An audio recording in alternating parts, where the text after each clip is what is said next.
સુરેન્દ્રનગર જિલ્લામાં ભારે વરસાદે ફરી એકવાર ખુશીનો માહોલ સર્જ્યો। જિલ્લાના વાસલ, ત્રિવેણી, ઠાગા, સુબીર અને નીમ ભોગાવો ડેમો આ સિઝનમાં બીજી વખત 10% ભરાઈ ઓવરફ્લો થયા, જેના કારણે આ ચારે ડેમોને હાઈ એલર્ટ પર મૂકવામાં આવ્યા। ડેમોની આસપાસના નીચાણવાળા વિસ્તારોને સલામતી માટે એલર્ટ જાહેર કરાયું છે।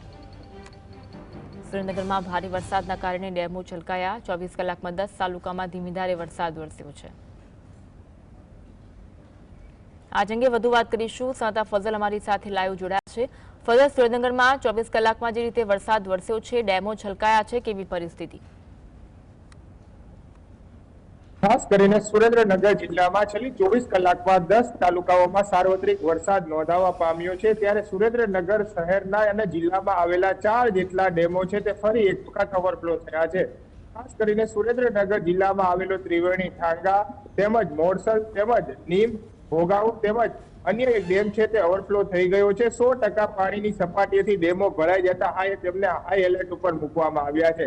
ખાસ કરીને હાલમાં આપણે સુરેન્દ્રનગર શહેરના જે ત્રિવેણી ઠાંગા ડેમ છે ત્યાં છીએ। હાલમાં જે સીધા દ્રશ્ય દેખાડવાનો પ્રયાસ કરશું। 100% જેટલી સપાટીએથી આ ડેમ છે તે ભરાઈ ચૂક્યો છે। ટૂંક સમયમાં આ ડેમ ઓવરફ્લો થવાનો છે। તંત્ર દ્વારા આ ડેમને છે તે હાઈ એલર્ટ ઉપર મૂકવામાં આવ્યો છે। આજુબાજુના જે નીચાણવાળા વિસ્તારો છે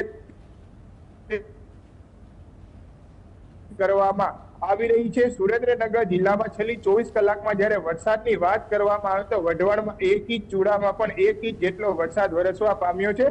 અન્ય 10 તાલુકાઓમાં પણ સાર્વત્રિક વરસાદ નોંધાયો છે, જેને લઈને નદી નાળા જળાશયોમાં નવા નીરની આવક થઈ ચૂકી છે। ત્યારે 4 ડેમો ફરી એક વખત સિઝનમાં બીજી વખત ઓવરફ્લો થવા જઈ રહ્યા છે। ત્યારે હાલના તબક્કામાં સુરેન્દ્રનગર જિલ્લામાં સૌથી મોટી સમસ્યા પીવાના પાણીની હતી, પરંતુ સાર્વત્રિક વરસાદના પગલે જળાશયોમાં નવા નીર આવ્યા છે, એટલે પીવાના પાણીની સમસ્યા હલ થવાની છે, જેને લઈને ગ્રામીણ વિસ્તારના લોકોમાં પણ ખુશીની લહેર છે।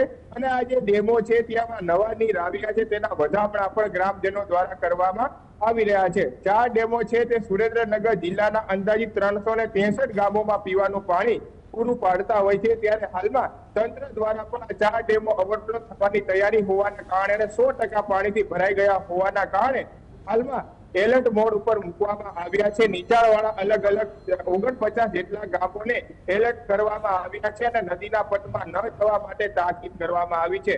જે નદીના પટમાં વસવાટ કરતા લોકો સ્થળે ખસેડવાની તજવીજ છે તે તંત્ર દ્વારા હાલમાં હાથ ધરવામાં આવી રહી છે। ત્યારે સુરેન્દ્રનગર જિલ્લામાં ખેડૂતોની જ્યારે વાત કરવામાં આવે તો આ ડેમો છે તે સિંચાઈના પાણી માટે પણ ઉપયોગમાં આવતા ડેમો છે। હાલના તબક્કામાં ખેડૂતો દ્વારા મગફળી, કપાસ જેવા પાકોનું વાવેતર કર્યું છે। ત્યારે આ 4 ડેમો 100% પાણીની સપાટીએ ભરાઈ જતા ખેડૂતોને સિંચાઈ માટેનું પાણી પણ મળી રહેવાનું છે, જેને લઈને ખેડૂતોમાં પણ ખુશીની લહેર દોડી ઉઠવા પામી છે।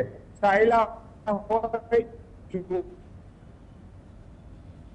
તેમજ વઢવાણ સહિતના જે ગામો છે ત્યાં પીવાના પાણીની સમસ્યા વિકટ હોય છે। ત્યારે હાલમાં નવા નીર આવવાના કારણે હવે આ સમસ્યાનો સામનો છે તે શહેરીજનોને નહીં કરવો પડે। હાલના તબક્કામાં સુરેન્દ્રનગર જિલ્લાના 4 ડેમો હાઈ એલર્ટ ઉપર મૂકવામાં આવ્યા છે અને તંત્ર પણ સતત તાકીદ કરી રહ્યું છે કે નીચાણવાળા વિસ્તારમાં ન જવું। જી આભાર જોડાવા માટે।